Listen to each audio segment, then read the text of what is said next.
Bismillahirrahmanirrahim. Assalamualaikum warahmatullahi wabarakatuh. Perkenalkan, saya Ahmad Sabik Sawal, mahasiswa D4 Farmasi Politeknik Sebenikes Makassar. Dan pada kesempatan kali ini saya akan mereview sebuah jurnal radiosintesis dengan menggunakan radiofarmaka 18F fluorpyridas. Untuk latar belakang pada penelitian ini berdasarkan penyakit arteri koroner atau CAD yang merupakan penyebab kematian yang signifikan secara global. 18F fluorpyridas menawarkan keunggulan sebagai tracer PET karena waktu paruhnya yang lebih panjang, kualitas gambar yang tinggi, dan kesesuaian untuk distribusi luas. Namun, tantangan sebelumnya adalah kebutuhan akan proses pemurnian yang kompleks dan mahal yang membatasi penggunaan luasnya. Penelitian ini bertujuan untuk mengatasi hambatan tersebut melalui metode sintesis yang efisien. Untuk metode yang digunakan yaitu yang pertama adalah sintesis prekursor yang dilakukan melalui reaksi multitahap dari asam mukoklorat dan diidentifikasi menggunakan alat tertentu. Kemudian optimalisasi radio labeling yaitu uji awal dengan isotop stabil 19F untuk menentukan kondisi optimal. Kemudian sintesis otomatis penuh menggunakan perangkat modular lab farm tracer. Kemudian purifikasi tanpa HPLC di mana menggunakan cartridge TC18 dengan strategi pencucian dan elusi yang memisahkan 18F fluorpyridas dari prekursor dan pengotor, kemudian menghilangkan kebutuhan akan HPLC preparatif. Selanjutnya uji kualitas dan stabilitas.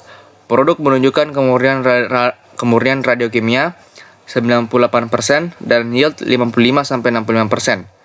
Stabilitas terjamin hingga 12 jam pada suhu ruang dan memastikan kelayakan distribusi. Hasil utamanya menghasilkan produk berkualitas tinggi, di mana kemurnian prekursor mencapai kemurnian kimia 99% dan yield total 35%. Kemudian menggunakan proses otomatis yang menghasilkan produk dengan kemurnian tinggi tanpa intervensi manual. Kemudian meningkatkan keamanan dan efisiensi. Kemudian produk juga sudah berstandar farmakope Eropa, yang dimana mulai dari pH, kemurnian radionukleida, residual solvent, sterilitas, dan PET. Kesimpulannya, menghasilkan produk dengan efisiensi dan potensi luas.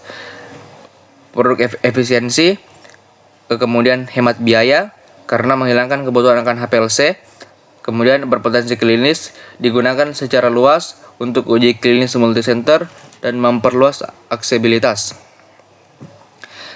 Kelebihan jurnalnya adalah yang pertama menggunakan inovasi metode produksi, kemudian potensi aplikasinya luas, kemudian sudah terstandarisasi Eropa, kemudian deskripsi metodenya lengkap, serta kualitas produk yang tinggi.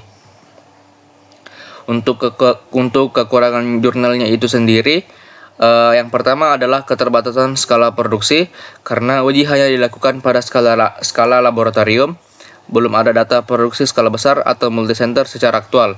Kemudian tidak ada data klinis, yaitu studi hanya fokus pada sintesis dan uji stabilitas, belum menguji performa klinis tracer.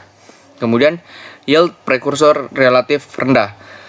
Meskipun kemurniannya tinggi, hasil sintesis awal prekursor 35% bisa dioptimalkan. Kemudian perbandingan metode terbatas. Tidak ada perbandingan kuantitatif langsung antara metode ini dan metode HPLC tradisional dari sisi biaya, waktu, dan kualitas gambar klinis. Kemudian keterbatasan validasi hanya dilakukan 3 kali produksi berurutan, belum menunjukkan variasi antar batch yang lebih luas. Kemudian potensi pada masa depan adalah membuka jalan bagi produksi radiofarmaka yang lebih efisien dan terjangkau. Yang pertama, potensi adopsi luas, yaitu kemudian kemudahan dan efisiensi proses dapat mendorong adopsi yang lebih luas di fasilitas medis. Kemudian peningkatan aksesibilitas, yaitu mengurangi biaya produksi, dapat meningkatkan akses pasien terhadap pencitraan PET. Kemudian penelitian lanjutan, diperlukan studi klinis dan validasi skala besar untuk mengkonfirmasi performa tracer dalam aplikasi nyata. Terima kasih, itu adalah review jurnal singkat dari saya. Kurang lebihnya mohon dimaafkan. Assalamualaikum warahmatullahi wabarakatuh.